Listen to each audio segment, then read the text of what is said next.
Koleos is the flagship model in Renault's SUV lineup and is one of the most aspirational contenders the French brand has offered for some time. Gallic style, allied to proven Nissan engineering, has to be an appealing combination, doesn't it?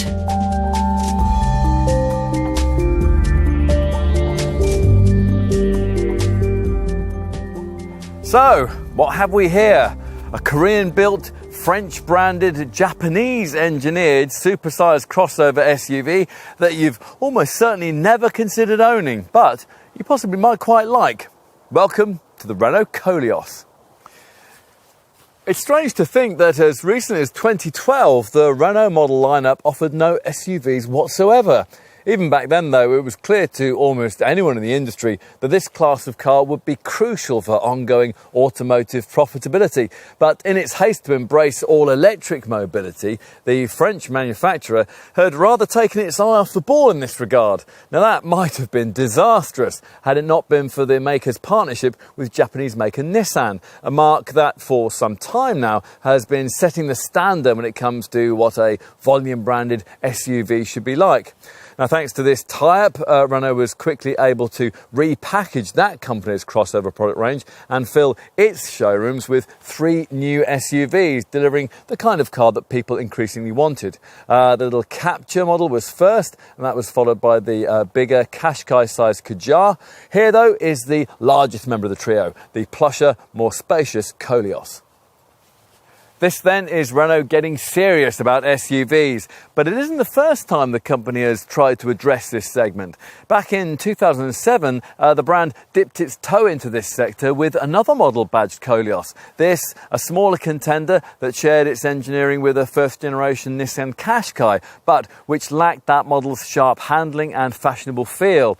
It didn't have a lot else to recommend it either, and as a result, almost no one wanted that early Koleos, hence the need to rather ignominiously withdraw that car from our market after just 3 years on sale, although it continued to be offered in Europe until 2015.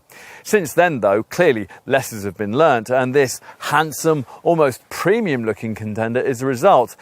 Built in a state-of-the-art Renault-Nissan Alliance factory in Busan, South Korea, and launched here in the spring of 2017. Now, it's based on a Nissan X-Trail, but it doesn't have that model's third-row seating option.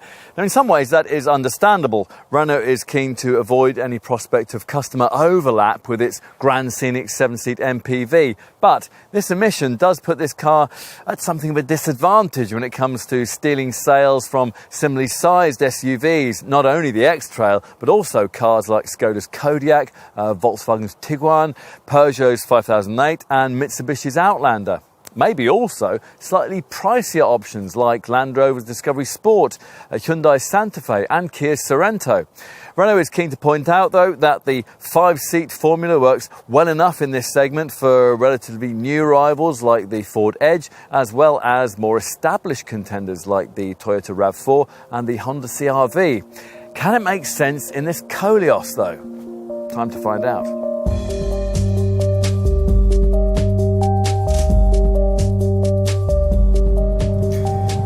What do you expect an SUV like this to be? Comfortable, relatively quiet and possessed of decent pulling power? Well, these, almost any potential buyer's minimum requirements, are adequately dealt with by this Koleos. If you'd like more than that, though, you might need to manage your expectations a little. Buyers of crossovers typically don't have much interest in handling precision, and those choosing bigger, mid-sized, volume-branded SUVs of the sort that this model competes with are even less likely to want to throw their cars about. So Renault has engineered this contender accordingly. They've prioritised and they've achieved a very comfortable ride at speed, although it is one that can feel a little floaty over bigger undulations and one which occasionally struggles with potholes and more serious tarmac tears. Now, that setup also allows for rather an old-school style of body roll through the bends, and there's no adaptive suspension option available to enable you to try to control that. In keeping with all this, the steering's light, though at least it's precise, which should make the car easy to place at speed through tighter turns if you find yourself running late on the school run. Plus, of course, it's effortless around town. As for engines, well, there are two. They're both diesels, and neither of them are quite as refined as the comparable units provided by most obvious rivals. Renault offers a 163 bhp, 1.6-litre TCE turbo petrol power plant in other markets that would be better in this regard, and it says it could bring that unit here if there was demand for it, but we won't be holding our breath on that one. So, turning to the black pump fueled DCI units that you can have, things kick off with the 1.6-litre diesel variant that fronts up with 130 bhp and 320 Nm of torque, which can only be had with front-wheel drive and 6-speed manual transmission. Arguably, this is dynamically the sweetest of the Koleos derivatives. The lighter powertrain weight up front makes this entry-level version a slightly keener companion if frequent direction changes at speed are required. The 62 miles an hour sprint time, 11.4 seconds, is a second and a half slower than it would be in Renault's smaller Kadjar SUV powered by the same engine, but the 115 miles an hour top speed is very similar. We think most Koleos buyers, though, are going to want the 2-litre DCI derivative that we're trying here. Now, this engine is offered in no other Renault SUV, and it comes only mated to 4-wheel drive and fronts up with 175 bhp and 380 Nm of pulling power. So in other words, it'll be a better bet for long-distance highway driving, and it's respectably rapid too. 62 miles an hour takes 10.7 seconds en route to 126 mph.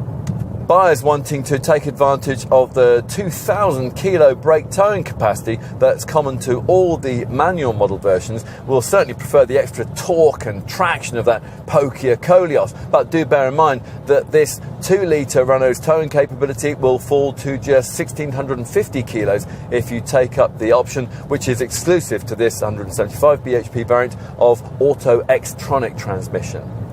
But that's one reason we'd suggest you think twice before paying extra for this self-shifting CVT Auto. Another is the fact that, like many similar belt-driven boxes of its type, this one is reluctant to respond instantly to rapid throttle demands, and that means that overtaking manoeuvres have to be planned with a modicum of care and forethought.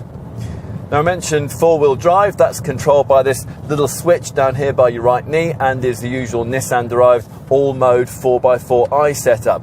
As usual on such SUVs, it's a part-time system. The drive layout is one of those that keeps you in front-wheel drive most of the time, but it can instantly react to a loss of traction and send up to 50% of the drive to the rear wheels when that's necessary.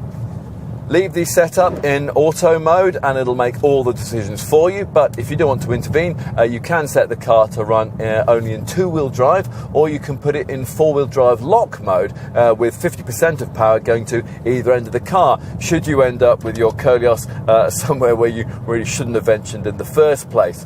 In that scenario, you'll have a better chance of extricating yourself than some other crossovers would offer, thanks to a reasonable 210mm of ground clearance. It would probably be best, though, to leave the Serengeti to Ranulph Fiennes.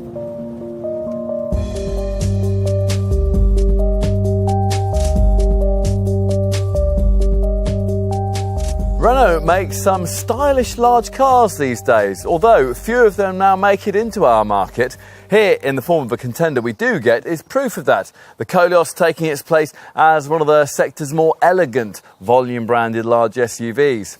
Actually, beneath the skin, the underpinnings are anything but supersized. This model's CMF Common Module Family platform is shared with the brand's smaller Kadjar SUV, which is based on Renault's compact Megane family hatch. Now, the Koleos doesn't look like anything else in the company's lineup. Well, not in this country anyway. The Espace and Talisman models that provided much of the aesthetic inspiration are limited to continental and eastern markets. From those contenders, this model inherited its prominent vertically orientated chrome grille, flanked by headlamps that can feature pure vision full LED technology, and which on all models feature signature C-shaped LED daytime running lights. A profile view displays muscular proportions, relatively low roofline, strong rear haunches and short overhangs. A bright chrome insert extends from the headlight across the full length of the wing to visually lengthen the bonnet, while side protective mouldings emphasise the rugged personality, and they separate wheel arches that house hefty two-tone coloured rims that can be 18 inches or, as in this case, 19 inches in size. At the rear, the high-set tail lamps are similar in style to those of the current Megane, while lower down, this chrome insert set into the lower part of the bumper draws the eye and emphasises the width of the car. This prominent central brand badge, the neat upper roof spoiler and the shark fin roof antenna all complete the effect.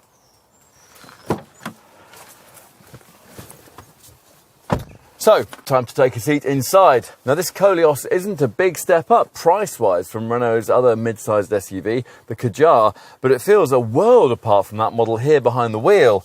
The Kadjar is like most other affordable mid-sized volume brand SUVs in that you get in and immediately you know you're in a family hatch on steroids. In contrast, as we said earlier, this Koleos borrows much of its DNA from larger, more exalted designs in the company's lineup, and it really shows in everything from the seat density to the softer cushion back materials used for the dashboard and the door panels. Go for this model's plusher signature nav trim, and there's this lovely stitched leather upholstery, and perhaps a little less agreeably, these faux wood veneer inlays applied to the dash and the doors. The other feature that sets a signature trimmed Koleos apart is the provision of Renault's idea of state-of-the-art infotainment. This 8.7-inch portrait-style centre dash R-Link 2 touchscreen, which is there to bring a touch of Tesla to this family SUV. Now, you realise just how much of a difference this extended monitor makes to the cabin if, having sampled this, you then opt for the lesser dynamic S-Nav model, which makes do with a humbler 7-inch landscape-orientated touchscreen. Now, with this bigger iPad-like colour display dominating the centre of the dash, though, your Koleos will feel satisfyingly sophisticated as you poke, pinch and swipe your way through menus for things like navigation, phone functions, apps, multimedia options, and a DAB Archimedes audio setup that offers superb sound quality, particularly when it's ordered with the optional 13-speaker Bose 3D sound system that we're trying here.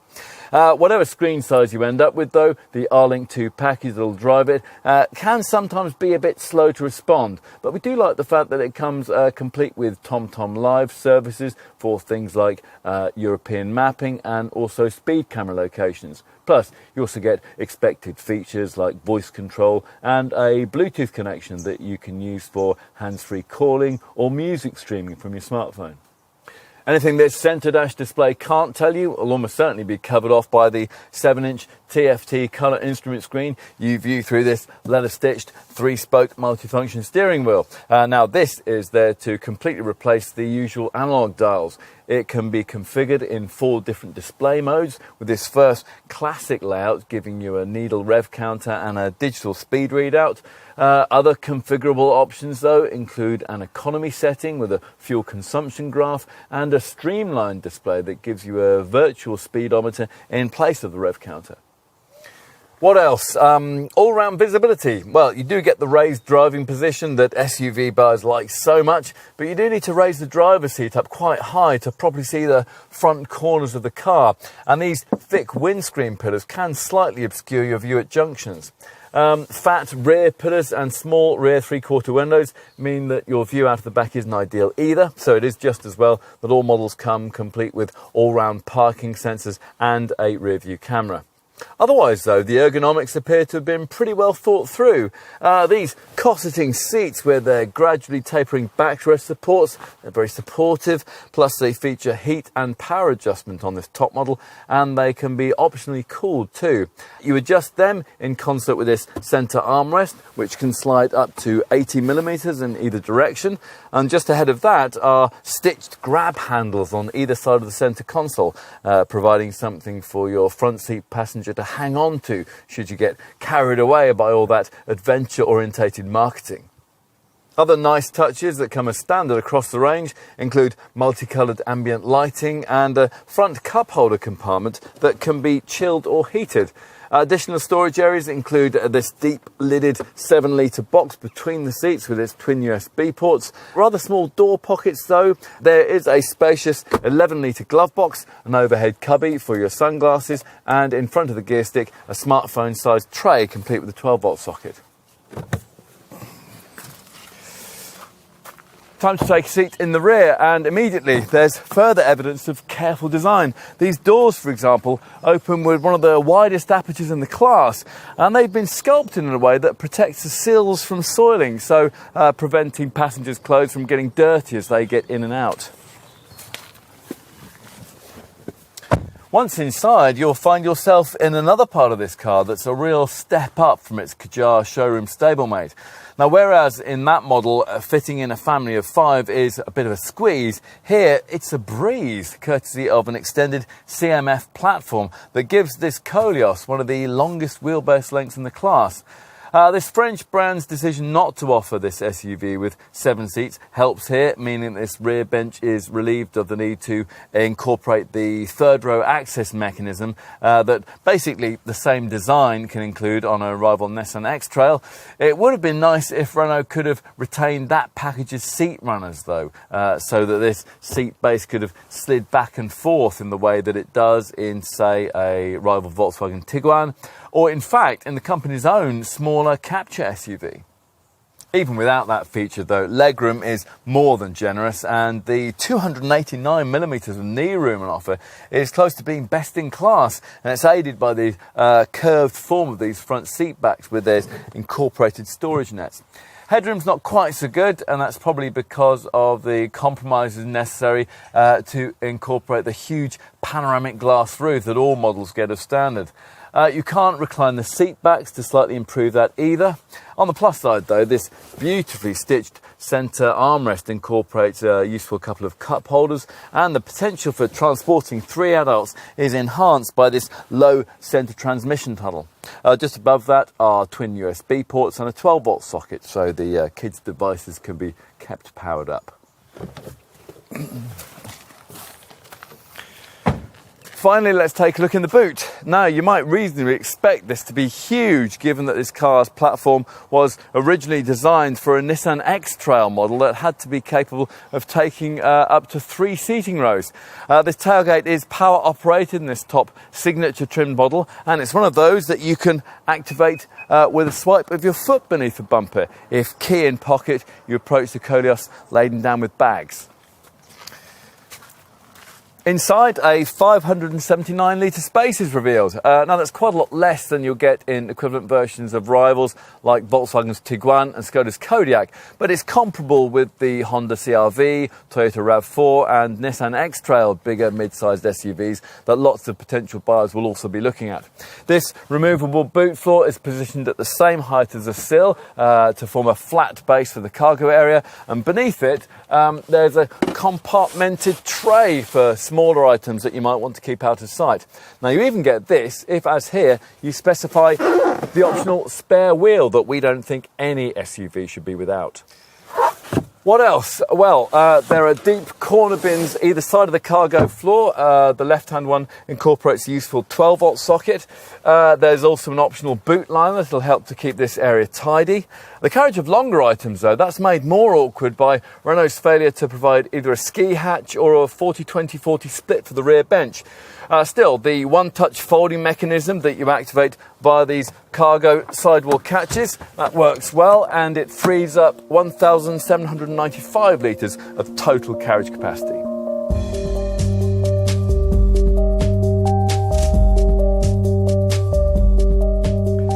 The Koleos range is straightforward to get your head around. There are 2 main models, both 5-seaters with diesel power, and prices sit in the £28,000 to £35,000 bracket.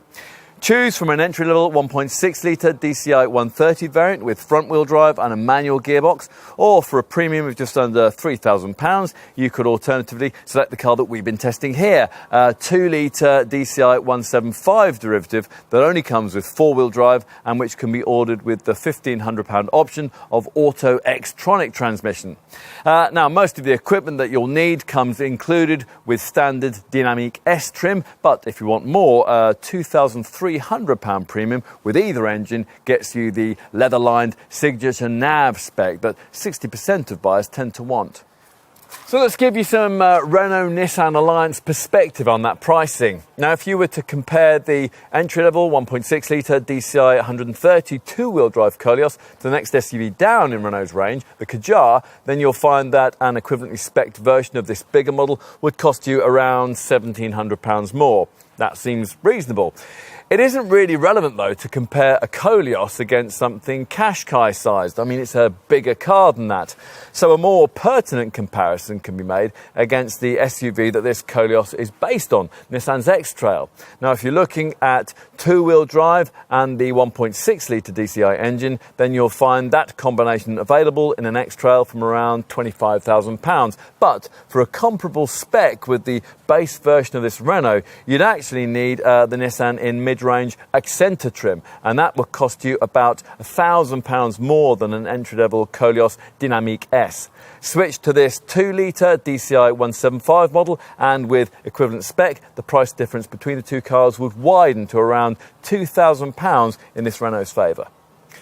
The elephant in the room here, though, is the issue of 7 seats. Nissan offers them, Renault doesn't. Now, in some ways, that is understandable. In our market, Nissan doesn't have a 7-seat people carrier, so for them, there's no potential overlap with MPV sales in the way that there would be if this Renault were to offer the option of a third seating row. A Renault Grand Scenic would, after all, cost much the same as a 7-seat Koleos.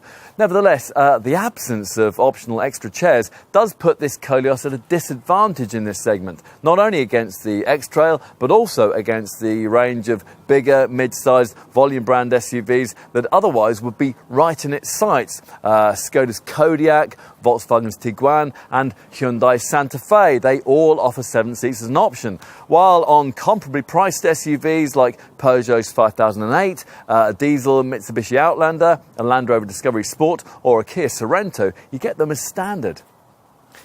If you only want 2 seating rows, though, and you therefore limit yourself to comparisons with equivalent 5-seat, 2-litre TDI versions of the Kodiaq and the Tiguan, you'll find that this Renault is comparably priced, but it comes much better equipped, and it will save you around £5,000 on an entry-level Hyundai Santa Fe. As for other bigger, mid-sized, volume-branded SUV rivals, well, there are 5 more that you might like to consider, all 5-seat only models. A comparable version of Mazda's CX-5 would cost you a little less, while an equivalent version of Honda's CR-V would cost you much the same as this Renault. We reckon, though, that an equivalently spec'd Toyota RAV4 would cost around £3,000 more, while an equivalent Ford Edge or Jeep Cherokee would be about £5,000 more. So, Renault seems to have got its spec and pricing sums right with this car, which means that if you only need 2 seating rows and you want an SUV of this type, this Koleos might well appeal. Now, if that is the case, then you're going to want to know just how generous Renault's been with that standard specification. So, let's take a look at that now. Now, all models get a number of features that you'd have to pay extra for with comparable versions of most of the rivals I just mentioned. These are things like an opening panoramic sunroof, part leather upholstery, rear parking camera, and even cup holders that are heated and ventilated. In addition, the base Dynamic S nav trim level delivers 18-inch two-tone alloy wheels, roof bars, all-round parking sensors, auto headlamps and wipers, and heated power folding mirrors. Inside, there's ambient lighting, dual-zone climate control, an auto-dimming rear-view mirror, and a digital instrument display, plus cruise control with a speed limiter. Perhaps most importantly, though, this spec includes an R-Link 2 infotainment system that's complete with satellite navigation and voice control. The setup accessible via a 7-inch colour touchscreen that also works with Bluetooth phone connectivity, Apple CarPlay and Android Auto smartphone mirroring, and a decent quality Archimist DAB sound system. You'll need to pay the extra for this signature nav trim to get the real niceties though. Principally leather upholstered seats that are heated and power adjustable up front, a powered tailgate, full LED pure vision headlights and larger 19-inch wheels. That additional cash also gets you the R-Link 2 infotainment system in its more sophisticated guise, complete with a bigger 8.7-inch portrait format touchscreen that dominates the centre of the dash. As for options, well, there are relatively few. On a Dynamic S-Nav model, you'll be limited to metallic paint, a spare wheel and a selection of practical items that I'll cover in a minute. On this signature Nav variant, the choice is a little wider. This particular car has 3 extras you'll probably want: a 13-speaker Bose sound system, hands-free parking that'll steer you into spaces, and a climate pack that'll give you cooled, ventilated front seats and heat for the windscreen, the steering wheel and the rear bench. On the top model, you can also pay extra to have that leather upholstery finished in either Sierra Brown or, as here, in silver grey. As for those optional practicalities, well, you can specify side steps and protectors for the boot sills and the door sills, or you can get all those things bundled together as part of an adventure pack. There are the usual rubber mats and a couple of boot liner options that'll help to keep the cargo area tidy. One of these liners comes included as part of a pet pack, and that also incorporates a partition grille.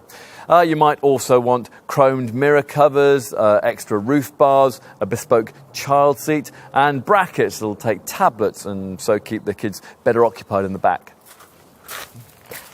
On to safety features. Now, like other Renaults, this one achieved a full 5-star Euro NCAP safety rating in independent tests.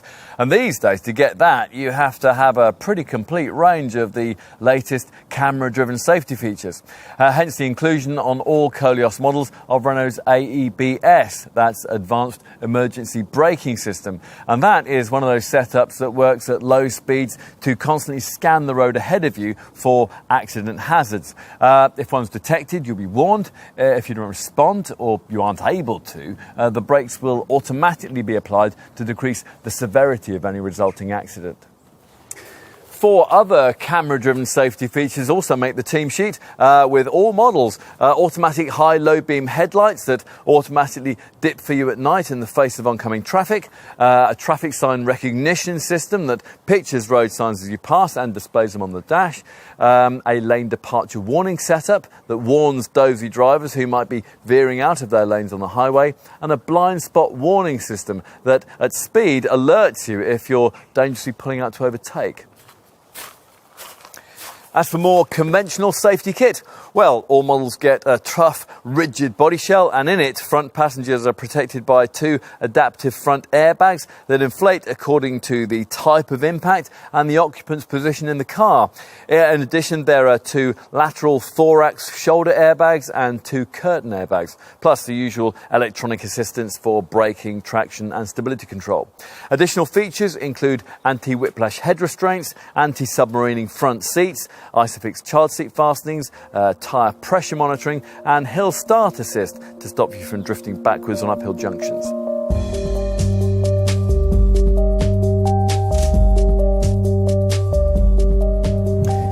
In terms of running cost efficiency, the good news here is that there's not too much of a penalty in trading up to a larger mid-sized SUV like this one that'll much more comfortably accommodate a family that might have, say, 3 strapping teenagers to ferry around in the back. Think in terms of an entry-level Koleos 1.6-litre DCI 130 costing you about 10% more to run than a smaller Renault Kadjar or indeed Nissan Qashqai with exactly the same diesel engine. To be specific, we're talking 57.6 mpg on the combined cycle and 128 grams per kilometre of CO2, which isn't bad when you consider that this more luxurious model is 125 kilos, all the weight of most of your entire family, heavier than its Renault SUV stablemate. Some perspective here is delivered by the realisation that those figures really aren't very different to those you record a little 3-cylinder automatic petrol-powered Fiesta, much credit for which has to go to the relatively light weight of this model's advanced CMF platform. Most Koleos buyers, though, are expected to opt for the Pokia 2-litre DCI 175 four-wheel drive variant that we've been trying here, which predictably does struggle a little more when it comes to issues of cleanliness and frugality. In manual form, this derivative records 50.4 mpg and 148 grams per kilometre of CO2. That's showing that will drop further to 47.9 mpg and 156 grams per kilometre if we opt for the Auto Xtronic self-shifting box that we're trying here. Now that will put you in the 33% benefiting kind company car tax bracket. Compare that to the 27% rating that will be applied to a front-driven manual 1.6 litre DCI 130 variant. As is usual in current models, engineering features like brake energy regeneration and an engine start-stop system play their part in improving frugality. Drivers need to contribute too. You might want to configure the TFT dashboard screen in its economy setting, which gives you a graph illustrating the fuel consumption range.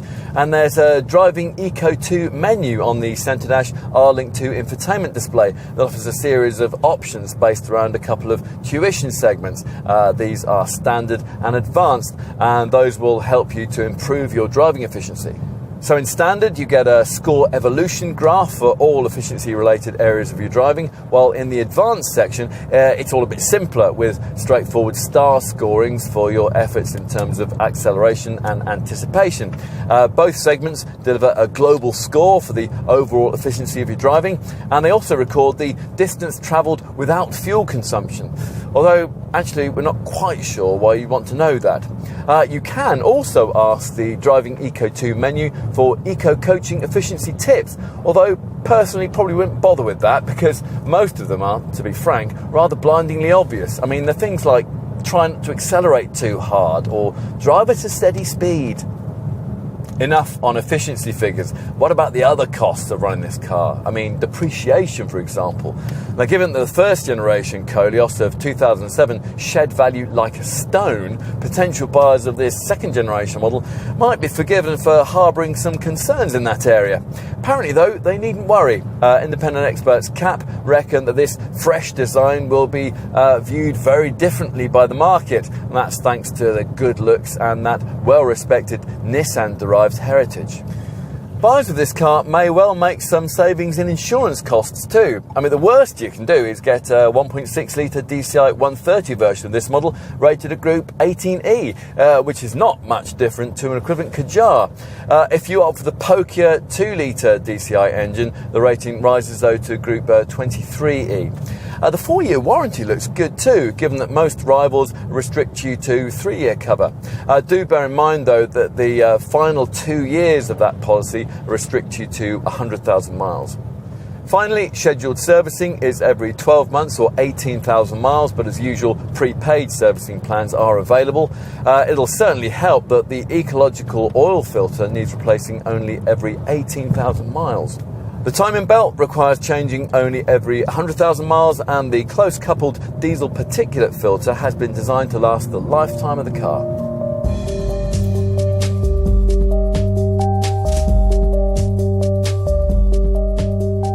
Normally these days, the reason why you supersize a family class Qashqai segment SUV is to give it 7 seats, but not always. Cars from this category, like Toyota's RAV4, Mazda's CX-5 and Honda CR-V, have sold in their global millions in 5-seat form, and here Renault has taken that formula and made it more spacious and luxurious. In recent times, we've seen the Ford Edge do a similar thing in this sector, but the Koleos more affordably delivers much the same kind of package. You may also warm to it if you're amongst those looking at 5-seat versions of bigger mid-sized SUVs like the Skoda Kodiaq, the Volkswagen Tiguan and the Hyundai Santa Fe, all of which will cost you more if you equip comparably engined variants to a Koleos standard of spec. Of course, there are issues that you'll need to take into account in considering this car. You get handling that's even more ponderous than it usually tends to be in an SUV of this size. And if you specify the optional CVT auto gearbox, you get a transmission to match. We don't think many potential buyers will care very much about that, but they might, like us, feel that the ride quality should be slightly better than it is. And in summary, well, for those who might have forgotten that Renault can make a very creditable mid-sized luxury car, the Koleos offers a welcome reminder of the fact. There's certainly enough space, luxury, style and value on offer here to give this model credibility in its segment and a fighting chance of interesting those who are prepared to consider it. For this French brand, that's a starting point it can build from. It'll be interesting to see what happens next.